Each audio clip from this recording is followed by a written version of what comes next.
This course is macroeconomics.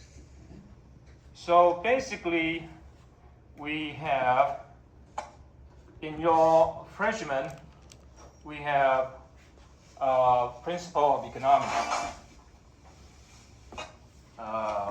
Gosh. I probably have to hold it, right? This is better. So in your first year, freshman, you have principles of economics. And actually, there are two parts. So for the first semester, you have microeconomics. And for the second semester, that would be macroeconomics. So basically, you should know a lot of things about economics. And here, we're going to focus on macroeconomics. So macroeconomics talk about the big picture of the economy. So what we are concerned about is employment, inflation, price level, productivity, stability, and growth. So there are some related concepts. If you read a newspaper recently, people are talking about, they worry there's going to be hard landing. And the Treasury Department, Jenny Allen, said, no, it's going to be soft landing. But in any case, what are they? What's that all about? If you remember about 2 years ago, after the lockdown lifted of COVID-19, people got a lot of money because they got subsidy from the government. And because people no longer confined to their residence, they can go out shopping. So what are they going to do? They spend all the money. And so we have inflation. How to deal with inflation? Okay, if you have inflation and you want to get rid of the inflation, what would you need? Television. So suppose you are the chairman of central bank, and there's inflation, and you want to cut inflation. What is inflation? Television. No idea. Su Yunqi, what is inflation? Excuse me? I beg your pardon?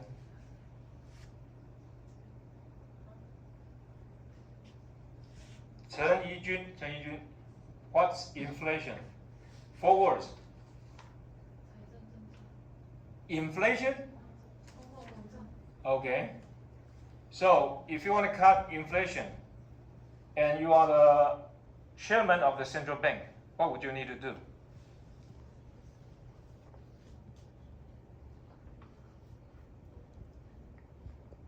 Huang Weixin, what would you need to do?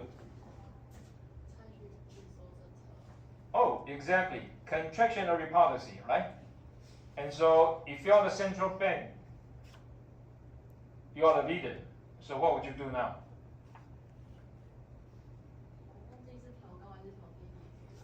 Oh boy, that would be disaster, right? Zhang Yixun, what would you need to do?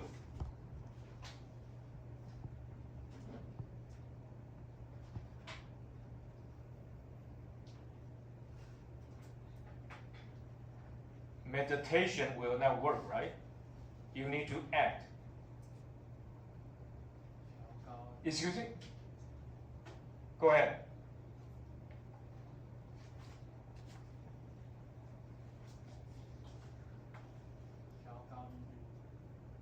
Okay. So what will be the impact? If you increase the interest rate, right? What will be the impact?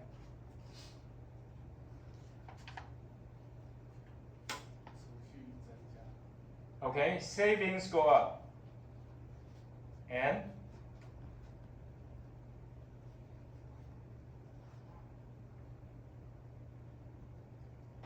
more. Wang Rui, So savings will go up. What else? 流通上面钱就会变少。Excuse me? 不是说你如果钱都存进银行了，你流通这个社会上流通在外面钱就会变少， Okay. 就会降温。Okay, so money supply goes down. Okay, so what else? Because monetary market, okay, money market will affect goods market. So what else? You just talk about money, right? Money supply goes down. Okay, interest rate goes up, money supply goes down, right? And if you remember LM curve, okay, LM curve will shift to the left. If LM curve shift to the left, interest rate going to go up, and production GDP will go down, right? And because people has much less money to buy, right? So demand for goods will also go down, right? And what about mortgage? Huang Yufeng, what is mortgage? It's about housing. Yes. So if interest rate goes up, what about housing market?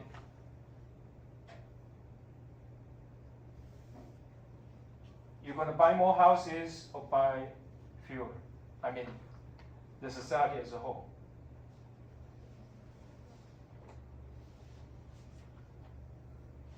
Chen Youxi. What else? So, Zhang Yixun said money supply going to go down, right? And the same thing for Wang Yiru, right?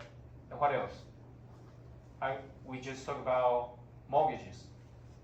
So mortgages will go up. So when you buy a house, you have to pay more, right? For interest payment. And so because of that, everything gonna cool down. And suppose you buy a car, right? Usually American people say that's car payment. So car payment means you borrow money to buy a car. And because interest rate goes up, you buy more cars or fewer cars. Because you have to pay more interest, right? So the car market will go down. So because of that, aggregate demand, we're going to talk about aggregate demand and aggregate supply. So aggregate demand going to go down, right? Aggregate demand going to go down, aggregate demand curve, AD curve, shift to the left. When AD curve shift to the left, price level going to go down, and national income, GDP going to go down. Okay? And so this is the way to deal with inflation, right? Inflation, what is inflation? Price goes all the way up, okay? And now you are the central banker, so you are trusted by people to deal with inflation, so the way to go is to cut demand, right? And if you want to cut demand, you have to decrease money supply, okay? So basically, this is the overall picture of macroeconomics. You deal with price level, inflation, and employment. And so people say, or is a conjecture, right? Maybe next week, the Federal Reserve, that's the central bank of the US, will decrease the interest rate, right? So why? Wang Peizhen. So because for the past 2, maybe 3 years, interest rate continue to go up, right? But you know, a lot of people say no, the time and the things to do now is to cut interest rate. So why?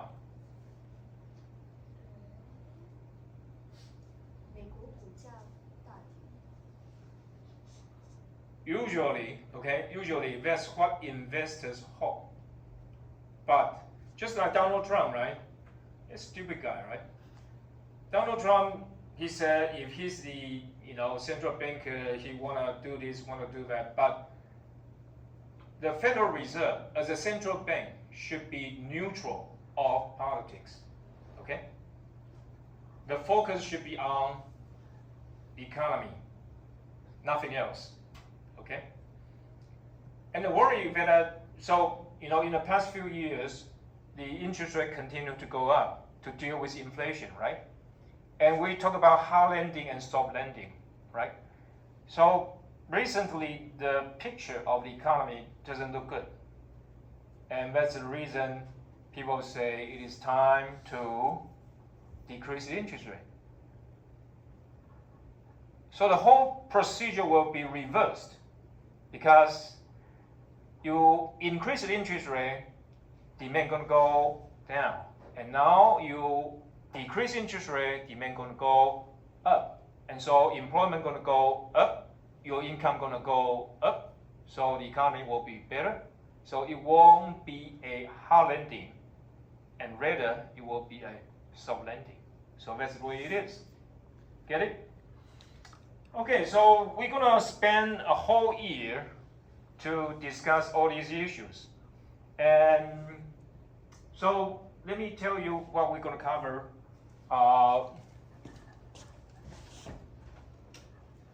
So we have 10 units, but unfortunately, I am not the author of this book. So there will be different chapters covered, and also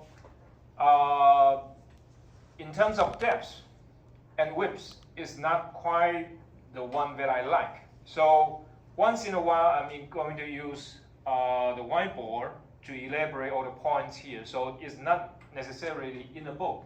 So you have to pay attention to what I'm talking about here. Okay? Okay, introduction. So here is what we have. Introduction. And then national income accounting. So we're going to talk about GDP, GMP, NMP, okay, NI, all these things, DI, PI, disposable income, personal income. And then we're going to get to basic Keynesian model, okay? So the idea that, the whole world focus now is Keynesian, John Maynard Keynes. But you've got to remember, he's a great economist, but doesn't mean that what he said is always right, okay? It depends. And this part, the book doesn't cover enough, okay? So then I'm going to elaborate a lot more on the blackboard, so you have to pay attention to it. So we have two basic Keynesian model. There we're going to talk about it. And aggregate demand, aggregate supply, we'll talk about it. And then inflation, unemployment, business cycle. So generally, what we just talked about is something that a central bank always have been doing, okay? Deal with business cycle, okay? When the demand is too weak, you need to stimulate it to increase the demand. When the demand is too strong, then you have to do the opposite thing.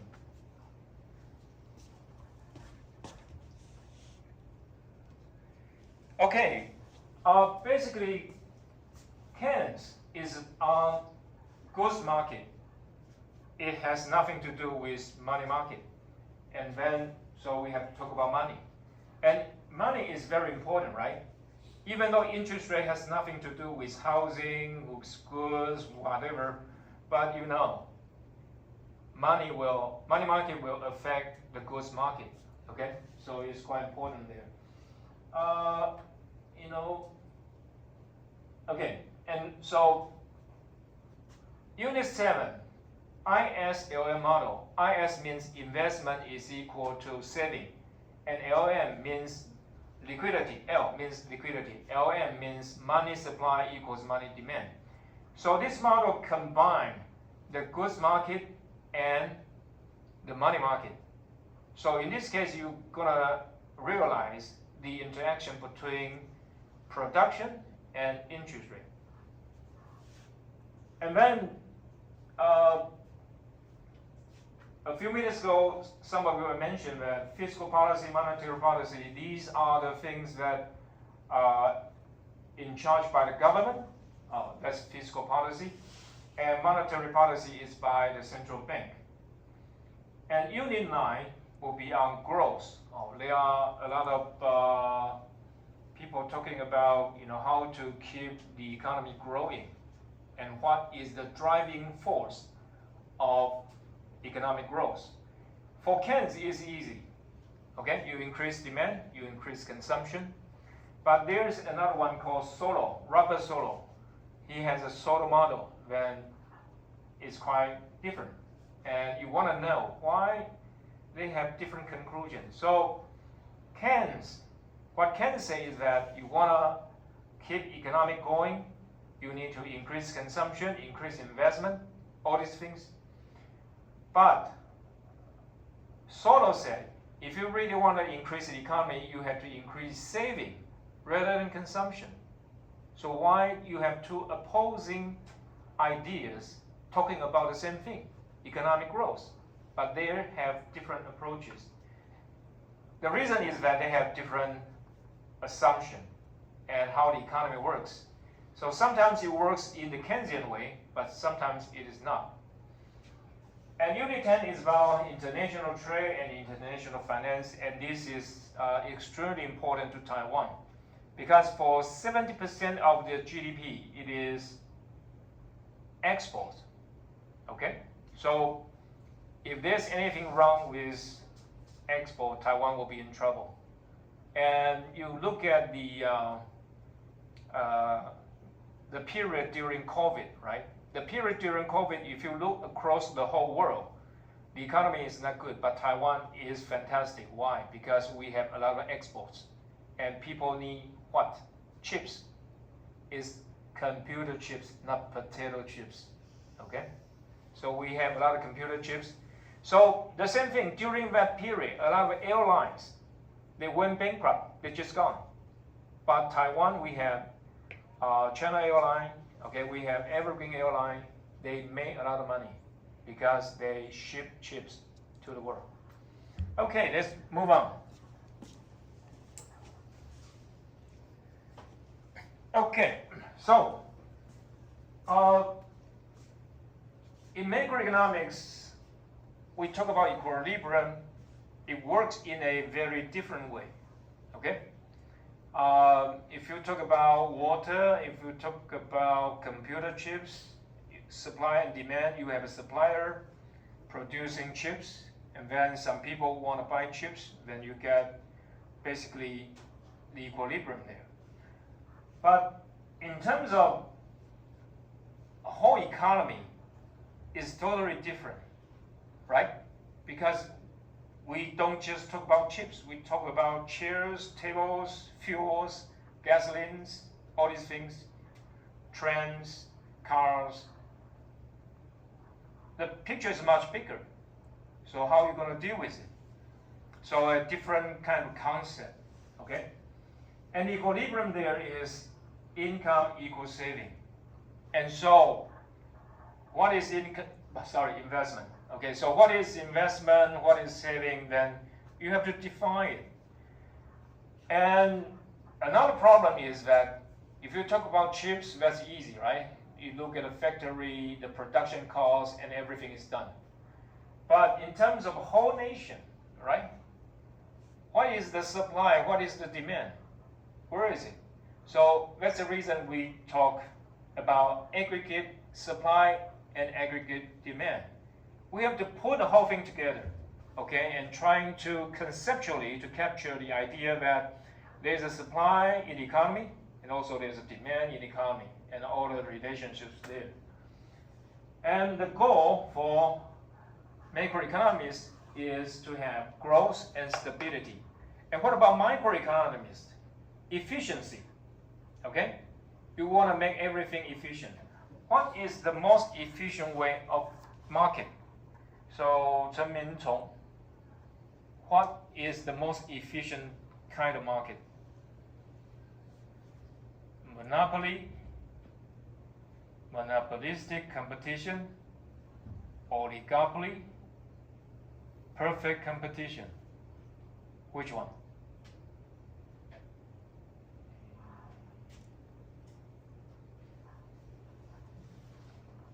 And oftentimes we say perfect competition is the best, right? the most efficient? Can you offer us a reasoning why for perfectly competitive market that's the most efficient?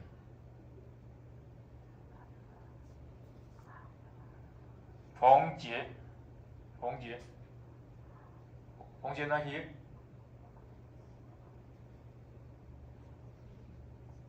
Why would you care about efficiency?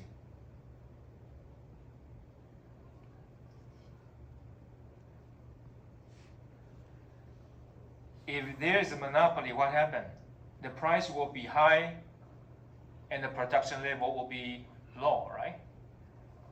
And for perfectly competitive firms, they produce at the lowest long run average cost. So that's the most efficient part, right? And so let us say if this company, okay, charge you for more, okay, what would you say? It's not fair, right? It's not fair. Okay? So usually, okay, because the restaurant at school, okay, the restaurant at campus, usually you consider it as a monopoly, right? Because you have nowhere else to go. But generally, you know, there are a lot of regulations. So as far as I can tell, the restaurants on campus actually, the service is not bad, okay, and the price is good, okay. So anyway, that's a different story there. So we care about price level, right? And we care about employment and interest rate, foreign exchange rate. So what is the relationship between interest rate and exchange rate? Chen Tingyu. Okay. So as I say, right? You know, people believe the Federal Reserve will decrease the interest rate maybe next week, okay? So what will happen to foreign exchange rate? If the interest rate of US dollars goes down, what will happen to the price of NTD, New Taiwan dollar?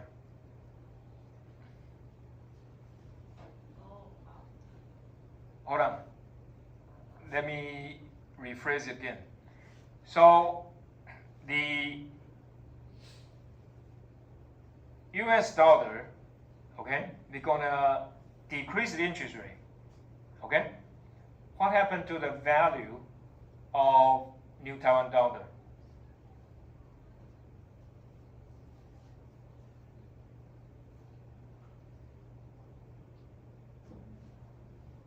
Okay, think about it.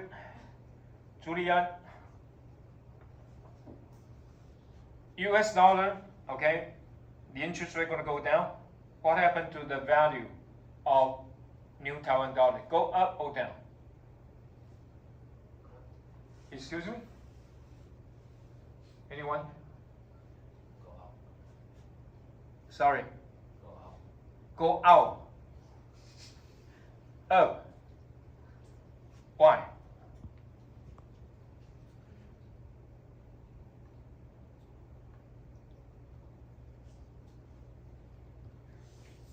It's not very difficult, okay? Assuming there's an equilibrium now, right? Okay, it's equilibrium. And now the interest rate of US dollar is gonna go down, okay? So which one would you want to hold? New Taiwan dollar or US dollar? Excuse me? New Taiwan dollar, because it gives you more interest income, right? So the value will go up. So we say appreciate, okay?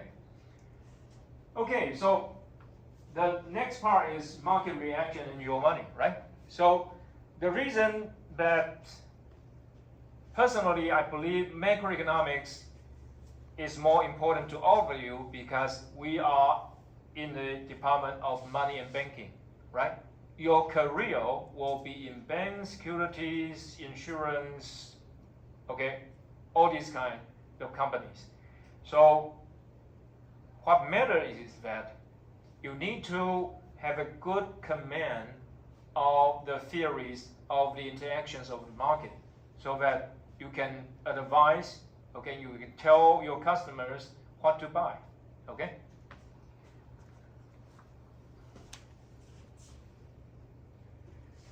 Okay, so also we have some connections between stock market and foreign exchange rate, right? So if interest rate, US dollar interest rate gonna go down, how would the market move? 公司云 how would the market move? If you are, let us say, Citibank, Bank of America, okay? So in the US, the interest is going to go down. What would you do?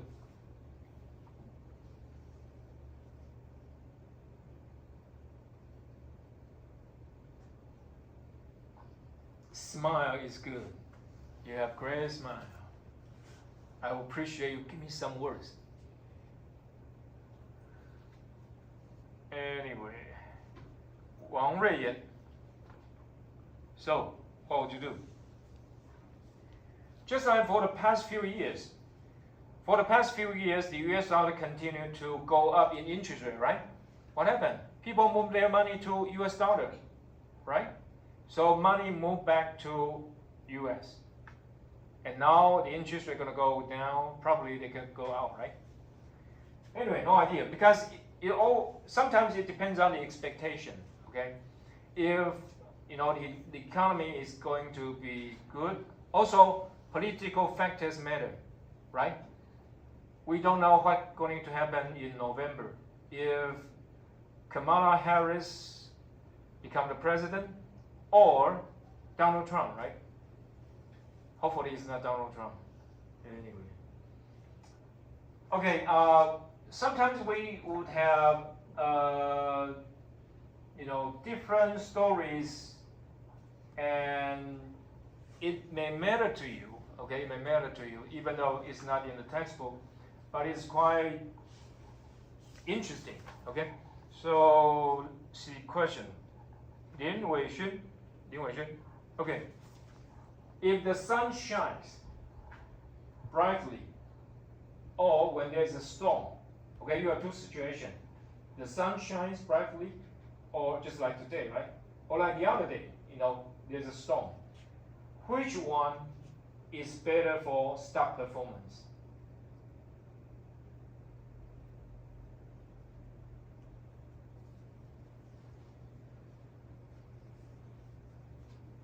When the weather is good or when the weather is bad? Right? Because who is in the market? People, human beings, right? If the weather is good, what happened to you? You feel good. So you buy more and the market goes up. And what about bad weather, stormy weather? You don't want to go out, right? And you feel bad. You feel depressed. So it's kind of interesting there. And sometimes we also, consider about other countries. For example, Thailand, right? Do we have students from Thailand? No. Argentina, Brazil, the Philippines, Chile, and Mexico. So, a very quick narration of this. In the 1960s, okay, actually Thailand, Argentina, Brazil, all these countries, they look better than Taiwan, okay? People say these countries gonna have, great income opportunity and the investment gonna be good, and in any way, people gonna be, benefit from economic development. But the story here is totally different. At that point, Taiwan was just so dismal, right? But we have done the right thing with good education, good investment, and good strategies. So as a matter of fact, Taiwan, in terms of income per person, we are much better than all the others. And there is also something very important, that's democracy.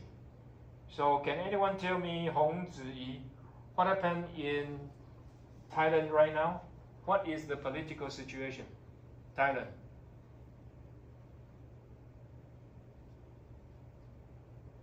What happened to their government? No idea. Okay, they are in trouble.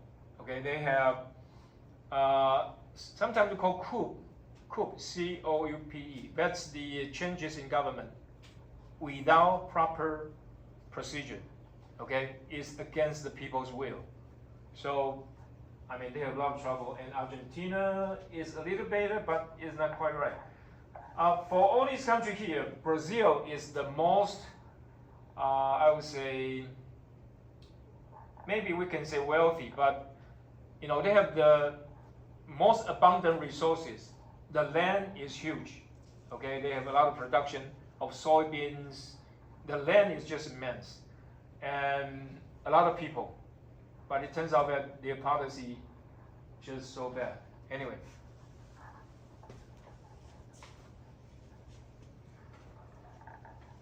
Okay, so the second unit is on national income accounting. So how to account for, as I say, right, for the whole economy, you want to know the supply and demand and how to determine where is the supply, what is the demand, what's the production level, right? So it is by national income. As I say, we want to talk about the whole economy. So you have cars, gasolines, fuels, shares, tables, computers, all these things. How are you going to measure them, right? And the only way you can measure is by money, right? And what's the drawback of using money? Xu Shaoxuan, what is the drawback of using money? 4 words. We talk it all the time. Talk about it all the time. Today, just a few minutes ago. If you use money, okay, what is the drawback?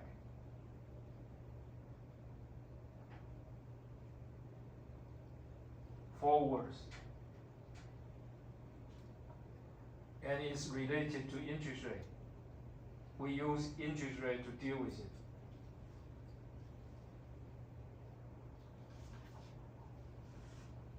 Wang Peizhen.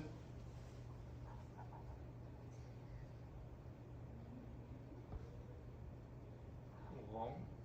4 words.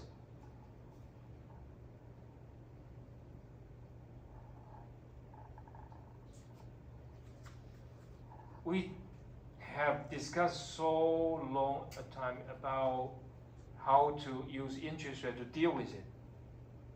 4 words. Excuse me, go ahead. No, it's a phenomenon.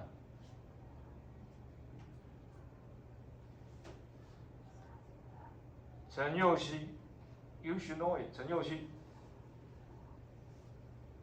Chen Youxi, where is it? 4 words. Huang Yufeng. That's a policy. Exactly. Right? For example, a lunchbox. Now it may cost you, say, 120, right? But 3 years ago could be just 100. Okay?